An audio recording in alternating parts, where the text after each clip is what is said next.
silently affirm there, I am safe. Breathing in, I am. Breathing out, safe. I am safe.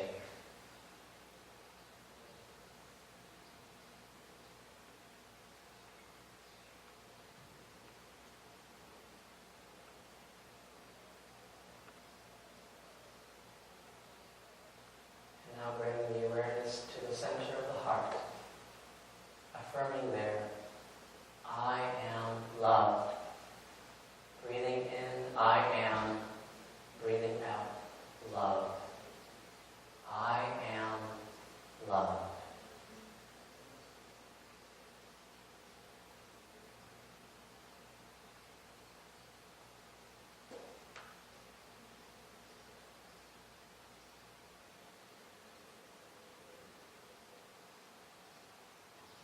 And finally, bringing our awareness to the center of the head, affirming there, I am free.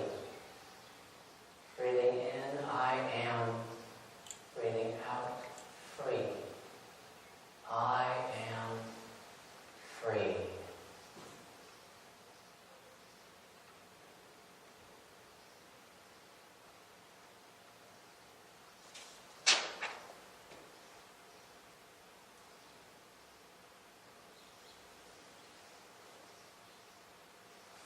Now let's take one last deep breath together and place our palms together at the heart prayerfully and recite after me, repeating. May we and all beings be happy and free. May we and all beings be happy and free. May we and all beings transform our suffering. May we and all beings transform our suffering. May we and all beings rejoice in all joys. May we and all beings rejoice in all joys. May we and all beings be at peace. May we and all beings be at peace. Awakening to the truth of who we are. Awakening to the truth of who we are. Infinite light. Infinite light. Infinite love. Infinite love. Infinite life. Infinite life.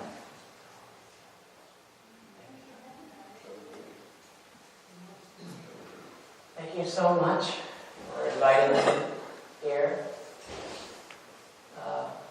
In the first service, I did a very different talk. I'm just sharing it more personally with everyone because I need to conserve my energy a bit. And in the second service, I'm going to go over a really interesting teaching that came to me through my own insight meditation practice as I was applying mindfulness, not only to my breath and my body, not only to my mind and feelings,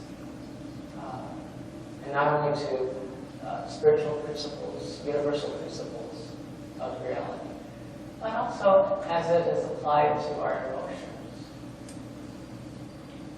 I entitled this talk in general, The Zen of Messy Enlightenment, because really the only kind of enlightenment I have ever experienced is the messy kind. And I think that's really true for all spiritual paths. They're never really a straight line at all. Does anyone here ever experience that? You always get everything exactly as you plan? No. So, one of the things that Thich Nhat Hanh shared about compassion, communication, is deep listening. And this also applies to our emotions. How can we really listen deeply to others if we don't really listen deeply to ourselves? So it's important to really have a good foundation in practicing mindfulness and meditation on yourself first, on your own mind, on your own body, and on your own emotions. So meditation isn't just, a lot of people have this misunderstanding about what meditation is all about. They just think it's just, okay, you're just being relaxed and you're just feeling your in-breath and out-breath. How boring, right? But there are start with breath because it's easier. But if you cannot bring yourself to practicing even just that easy foundation, how can you practice the deeper levels of meditation? It's much, much harder when you have to look and contemplate deeply at the different layers of your consciousness and subconsciousness. So we start with the breath, not because it's the only way of meditating, but it's the easy way to start. Because if you start to really be fully present with the breath, you'll begin to notice that there's really two cycles of the breath. In breath, out breath. So simple. But that simple practice is like a gateway into a universal principle. The universal principle of giving and receiving. The universal principle of yin and yang, as the Chinese call it. Where everything is in a balance and also a flow.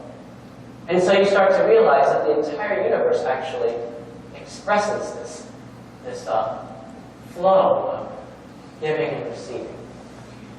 And all from the breath, you get that insight. Another insight you get from breath meditation is you start to realize that you are not a separate self. Because the breath, it comes in, where does it come from? Well, not from what you call yourself. It comes from the air, and what gave the air the life-giving oxygen that you need? The trees and the grass and all the vegetation. And how do all the trees and the grass and vegetation stay alive? You know, there's the process of rain and sunshine, the rotation of the moon around the earth and the earth around the sun, and billions of years of evolution. You start to realize that that breath can become a deep gateway into profound understanding and realization at a deeper level of your oneness with the whole earth and oneness with all of life, time, space, energy, and matter. It's amazing. You wouldn't think at first, wow, meditating on the breath and leaving with such amazing insights into oneness, but it really does. So I encourage you, don't give up on it if it looks simple, because it's just a starting point.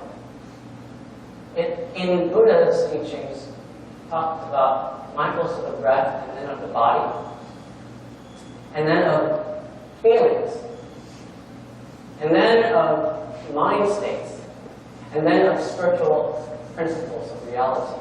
But you have to do it step by step. Otherwise, when you get to the more complex contemplations, your mind isn't trained enough to really go deep there. But today, I'm just going to talk about some insights that arose in my own practice on mindfulness of emotions. They weren't necessarily things I learned from a book or from a teacher, or from my own practice. And that's really the point of the practice. Buddha never intended that every single word he said would become some sort of absolutist doctrine. Rather, he was giving us practices to help us get started on our own journey so that we will have our own insights. And I think that's true of really any true spiritual teacher. They're not trying to give you everything that they know. In fact, the Buddha said, he took up the leaves off the floor of the forest, and he pointed to all the leaves of the trees of the forest. And he asked his disciples, which is greater, the amount of leaves in my hand or the amount of leaves on all the trees in the forest? And the disciple said, well, of course, teacher, the leaves of the trees is much more numerous than the leaves in your hand. And the Buddha said, well, everything I've taught you is like the amount of leaves in my hand. Everything that can be known is like the leaves in the forest. I only gave you enough knowledge to get you started on the path of enlightenment. You must go find the rest of yourself. I like that. So it's important to learn from the wisdom of our spiritual teachers, but not be bound by it either. But we do have to get started. And so it's important, it's very helpful if you can find good spiritual practices, teachers, or teachings to really develop your mental capacity for insight and enlightenment. All right, let's go to the next slide. So as I was meditating on the energies of the mind and body, I realized there's a lot of different layers in our consciousness. You know, enlightenment is really easy. It's just saying yes to reality. That's it. But it actually, we experience it as difficult because one part of us might say yes, another part maybe no, definitely not, and maybe okay, you know. So yes, no, yes, no, yes, no. And these different energy centers symbolically represent the different aspects of our subconscious mind on different levels. So even though enlightenment is actually easy, it's difficult because we have many years of habit energies, of not really listening to our deep subconscious mind and emotions. Because you know, one part of us says yes, the other part says no, you know. And so only when all of our whole entire being is saying yes to reality, that's when we have a glimpse of enlightenment. But usually it will last for a few seconds or minutes or days, because very soon after that, you start going back to the old habit of yes, no, yes, yes. And so our practice is to practice at becoming part-time Buddhas to full-time Buddhas. And so meditation will help us to do that. Okay, let's go to the next slide. Now, in the Chinese philosophy system, we've simplified it to three main energy centers in the body that correspond to the energy center of the forehead, which corresponds to the power of heaven, and the energy center of the heart, power of humanity, and the energy center in the lower abdomen, the power of earth. So you have these three powers, heaven, humanity, and earth. And this is a nice symbolic way of expressing the truth that when we want harmony in our lives, we need to look at whether or not the harmonies are present with our relation to heaven, representing spiritual reality, humanity, you know, ourselves and each other, and earth, which is nature, physical world. So if we can make sure that the spiritual realm, the human realm, and the physical nature realm are in harmony with each other, then we will have a better chance at expressing that harmony in our own lives. So let's go to the next slide. As I was meditating on heaven, humanity, and earth, I realized that these also can correspond to certain emotional states in our mind and body.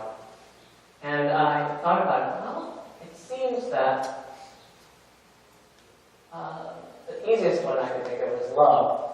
Well, where would I put love, you know, on this chart? Well, it would be the heart. So love is an emotion that can be somewhat centered in the heart energy center. But then I had to think, okay, what other emotions are there? It's like, well, joy. Joy, I think, is in the earth center, in the abdomen, because that's sort of where vitality and power is. It's very close to the sexual energy center, so there's a lot of libation of joy. And then peace, I put in the center of my head, corresponding to the heaven energy. Because when my mind is completely at peace, there's that serenity there. No worries, no fears. Just peace with all of spiritual reality. Especially when I'm meditating. Okay, so go to the next slide. So I've got peace, love, and joy corresponding to these energy centers. But as I kept meditating on this, I realized, well, peace, love, and joy, they're not the only emotions that I experience as a normal human being. So I started thinking, let's see, what other emotions are there? And so, we can go to the next slide. I basically corresponded in the heart energy center. There can also be anger. Instead of love, there can be anger. And in the earth center, in the abdomen, instead of this vivacious energy, it can be kind of collapsed and internalized and feel sad. And then in my head center, the heaven center, instead of being at peace with things, I can have fear and worry. So I realized, okay, so these seem to be the 6 primary emotions of human beings. Of course, there are many other subsets of emotions. By mixing them in different varieties of ways, you have different kinds of emotions. Like, for example, I would say if you mix, love with fear, you can get jealousy, or some other stuff, things like that. But anyway, as I was meditating, I thought, oh, I guess peace, love, and joy, they're the good emotions, and fear, anger, sadness, they're the bad. But that didn't make any sense to me either, because my Zen practice taught me not to categorize things as good and bad. And so I thought, oh, okay. So maybe, as I continued to contemplate, I thought, so maybe actually all 6 of these, peace, love, joy, and fear, anger, and sadness, are healthy expressions of our human emotions.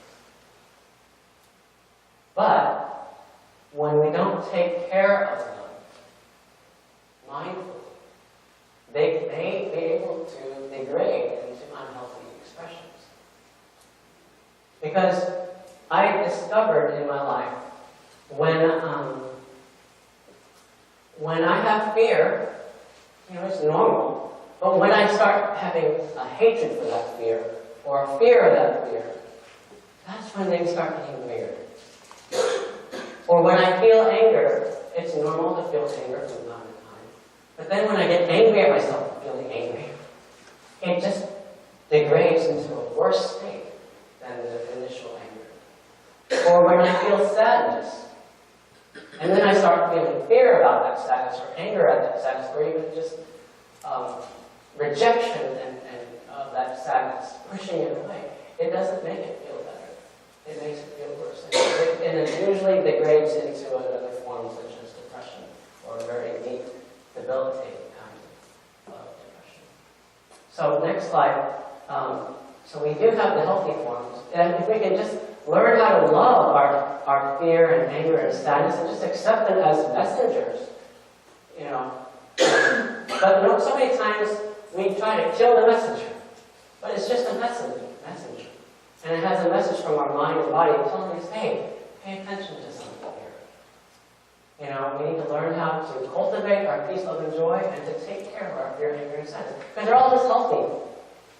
We need to do it with mindfulness. Because, next slide, if we're not careful, they can lead into unhealthy forms. Fear can easily degrade into paranoia and anxiety. Anger can easily degrade into hatred and violence even. And if we're not careful, sadness can lead into deep forms of depression. And of course, I'm not talking about just clinical depression, but that we may not be able to help, but the other kind of depression that we can have help with. So we don't need to allow our emotions to degrade into paranoia, hatred, and depression. If we practice mindfully with loving our emotions, not pushing them away. It's pushing them away that causes the problem. There's nothing wrong with the emotion itself. What's wrong is when we deny, suppress, repress, and reject these emotions in our mind and body. And as I kept contemplating this, I thought, so I guess, does that mean only the so-called, negative emotions we need to be careful about? Surely the more so-called positive emotions, how can they possibly degrade into something? But as I kept meditating, I realized, well, they can too. So next slide. Peace is great. And I feel peace in my meditations many times. But if you're not careful, there can be a counterfeit kind of peace that arises in your emotions. And that is sort of an apathy, indifference, non-caring. And this is very dangerous because it may look like peace, but it's really not the same True peace is willing to be in the midst of the suffering, the fire, and the storm, and the chaos, and to be of service by being a peaceful presence in the midst of it. But apathy doesn't want to do that. It just wants to be off on the mountaintop, away from everybody else, and leave the world behind, and just be at peace just with him or herself. But that's not true peace. Love, you may say you love your partner, but if you never listen to them, if you are always yelling at them, if you don't ever give them space, if you're always constantly jealous, then that's not really love anymore. It's possessiveness, and it's obsession, and it's codependence. It may look like love, it may even have elements of love, but it has degraded now to a codependent, obsessive, compulsive, clinging kind of energy, rather than true love, which is always open-hearted and gives your partner space to be who they are. And then joy. And joy can be great too. For example, we hear stories about people doing crazy things like at college frat parties or whatever. And sometimes inevitably someone gets hurt, or even sometimes there's a death that happens in a tragic accident. Because instead of just having joy, it kind of degraded into a frenzied, kind of manic kind of experience. And this is the thing. We all want joy in our lives. But we're looking for it in the wrong place if we think that excitement is the same thing as joy. Now, joy can sometimes have excitement along with it as a co-factor, but it's not necessary to have true joy. Excitement can be there or not, and you can still be joyful. Have you ever experienced just sitting, watching maybe the sunset or watching the ocean on the beach, and just completely feeling joy? A peaceful kind of joy. But there wasn't anything exciting going on, but it was true joy. A true joy of contentment and gratitude for life in that moment. So we need to mindfully make sure we know what real joy, real love, real peace is. Otherwise, we'll try to seek it in false, substitute, counterfeit ways, which then might lead to the unhealthy forms of those emotions. So, let's go to the next slide. So, my message today really is listen deeply to your emotions. There's a message there. Don't hate your emotions, but listen. Why are you feeling that way? What are the subtle, subconscious levels that your mind needs you to listen to make things better? How can you listen more to yourself and take care of your emotions so they don't degrade into unhealthy forms? By doing that for yourself, you are doing everyone else in the world a favor, because it makes it so much easier for you to do that kind of listening to others. And if you're not listening to others in that way, because you're not able to listen to yourself, you're not as effective in helping to transform the world. And that's really the point of spiritual practice. The point of meditation is not just to blissed out and be all relaxed by yourself on a mountaintop or something. That's not the point. The point is so that you become much more mindful and be able to be of better service in the world. If our spiritual practice only just makes us content and self-satisfied, then it's a counterfeit. True spiritual practice always helps us to engage in the world. So, next slide. Remember, it's not just for human beings that we do this. We need to be mindful that our mindfulness is for service to all beings. The animals, the plants, the minerals, our whole ecosystem is at stake in this century. And we need to practice mindfulness that will affect our whole ecosystem and our relationship to all beings, all species. So my advice is maybe pet more animals and eat less of them, maybe. That's one way of practicing this. But, there are many different ways you can practice this. And last slide. Thank you so much for listening, and I hope you'll check out my website, awakeningheart.org, and get some more resources. And honestly, Thich Nhat Hanh, to me, is one of the greatest spiritual teachers on the planet in this century. There are many, of course, but he's one of them. And I hope that you'll take advantage of reading his books and listening to his talks on YouTube or whatever. One of his latest recent books is called No Mud, No Lotus, The Art of Transforming Suffering by Thich Nhat Hanh. I love the title because it basically means a lotus flower only can grow out of murky, muddy water. And so I like that. The teaching in the lotus flower is that don't expect to be able to have wisdom and compassion and enlightenment and all of those things without also being able to embrace all the other stuff. So don't just think that you can live a real happy life just by having only peace, love, and joy when you ignore taking care of your anger, sadness, and fear. We have to have a well-rounded understanding. So I like that. No mud, no lotus. You have to really be well-rounded.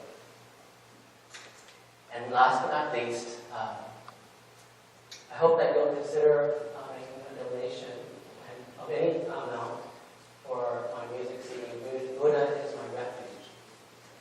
It's a really nice CD that's very inspiring. And I'm going to say it's free for all children, too. So if you have a child, you can get one for free. Because they really like them. I guess they must be enlightened children. But anyway, that would really help me out a lot, too. Because as some of you know, healing through cancer is not inexpensive. Especially when one tries to also integrate alternative therapies with the conventional. So insurance will pay for conventional therapy sometimes, but not at all for alternative therapy. But it's my opinion, after a lot of researches here, that honestly I think the best approach is an integrated approach to have alternative and conventional approaches working together. But unfortunately, that's not really the case these days, because the alternative people, they're not necessarily medically trained like the conventional doctors. But the conventional doctors, they're not trained at all in their schools on alternative therapy, natural holistic approaches. So they don't know much about each other, so they don't speak to each other. Unfortunately, by not learning how to integrate, it's costing people a lot of their lives. Much suffering. But that's the way it is right now. And we are each doing our part to encourage more holistic, integrated cooperation. That's really the point of ZEN.